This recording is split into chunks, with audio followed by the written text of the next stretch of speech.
Hey everybody, Brian and Ryan back again for another Comics You Crave, and this week we have a very special DC book. We usually don't review DC, but today something so special happened that we have to. So this week we're reviewing DC's Rebirth #1.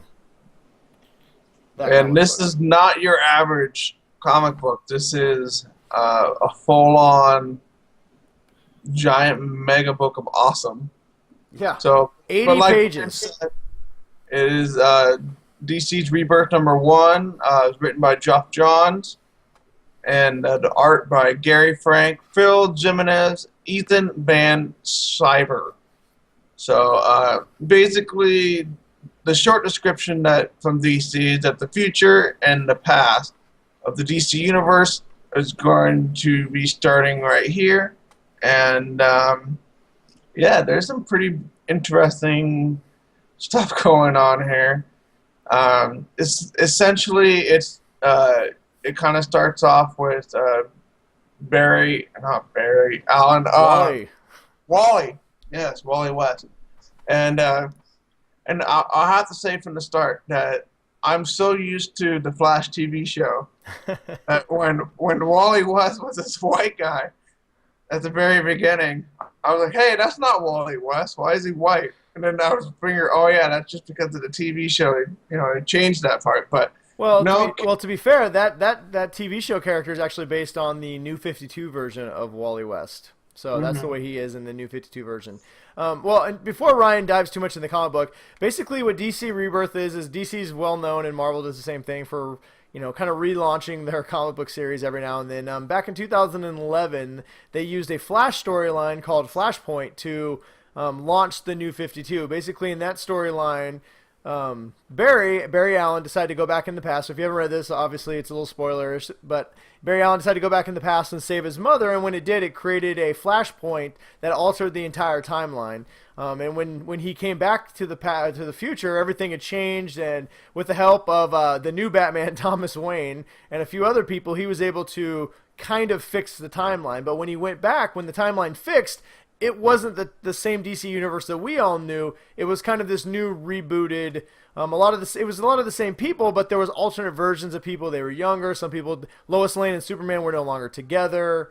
yes. There's just a lot of differences, and so they've been running with that comic book up until most of the issues have reached issue 52, and they have decided to reboot it once again, using kind of the same story to an extent, to basically using Flashpoint as a big, launching point for this whole thing to kind of go forward. So Yeah, and basically they try to explain like why this situation was happening where all these people weren't together, or things were just slightly changed, and essentially there's somebody or someone or something that is manipulating a part of the timeline.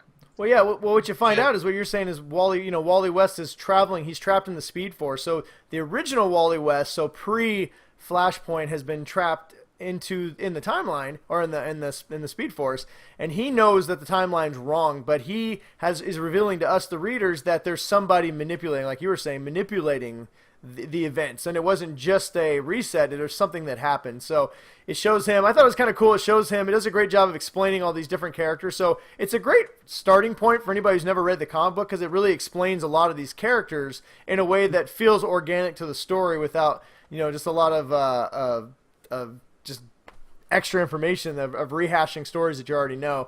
But he kind of is jumping through, trying to tell people like, hey, there's something wrong here. And things need to be changed. And that's kind of what's happening in this storyline. Well, and for someone like me who hasn't been reading a lot of DC comics lately, it's a really good starting point, because it kind of fills you in on all the stuff that's been happening. Yeah. And everything that's been going on. So it is a good starting point from my perspective. Yeah. And I enjoyed the crap out of this book. It was really well written, obviously. Well, Geoff Johns is an amazing writer for DC. Yeah, he's the top writer for DC, so they're not going to let him screw around. But in the artwork, I thought was great. Seeing all the different contrasts and characters from what I knew, and to how they they did a great job of explaining, why, certain characters were a certain way. So as a number one and essentially doing a reboot, I think it's definitely worth, the purchase. Well, and like we said earlier, it's 80 pages. It's not completely 80 pages of story. I think there's about 15 pages of all the different covers you're going to get from the relaunched Rebirth. But this storyline, without giving away too much, there's a really cool surprise twist. At least I thought it was pretty cool about who may be pulling the strings. Batman sticks it up. Yeah, and if you haven't already heard, the internet kind of spoiled this even before I read the comic book, but even reading it, I didn't quite expect what I got, and I'm kind of excited about it. I know there's some people who aren't as excited, but I think it's a really cool twist. I think it's something new, and it's a cool idea that DC can do that they've never done in the past, and in fact, when I saw it, I'm kind of surprised they haven't done this already. So, well, and like you said, like when you get that big twist at the end, definitely don't skip to the end and read it and just find out what it is. So read the whole comic because it does a wonderful job of, oh shit, there goes my microphone. It does a wonderful job of tying everything from start to finish, and that payoff in the end is so well worth it when you get to that point. Well, so. and it's so very much a Flash story, and yeah, the Flashes. All the different Flashes have always had such a huge part into all the DC tie-ins.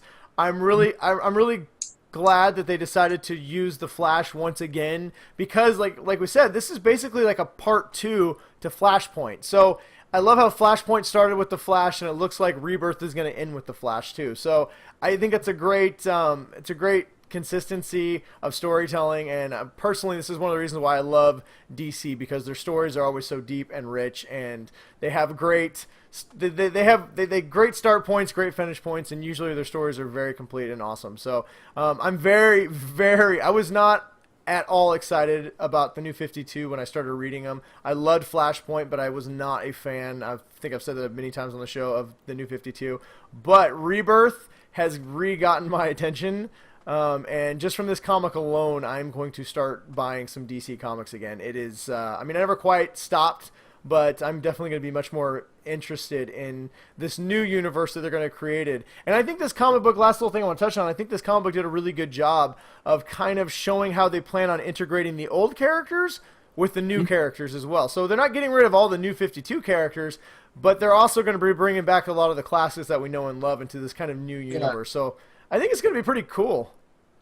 It does sound like it's going to be, and like you said, they basically do show that, a lot of the new people and the younger, superheroes and stuff like that, they obviously have a large part to play, which is, I thought it was pretty cool because I don't want to toss in some new stuff and, change things up. So yep. No, I definitely think this is worth to buy. And like you said, I'm definitely going to be looking forward to reading more. Yeah, well, like you said, they managed to take old stuff and make it fresh again and exciting. So I think we're pretty much both in agreement here. There's no sense rattling on any longer. I don't want to spoil anything. So I think we're both final verdict. I think we're both thumbs up. Check out Rebirth. Buy this comic. It's $3.99, which is amazing that it's only $3.99 for a number one of that's 80 pages long.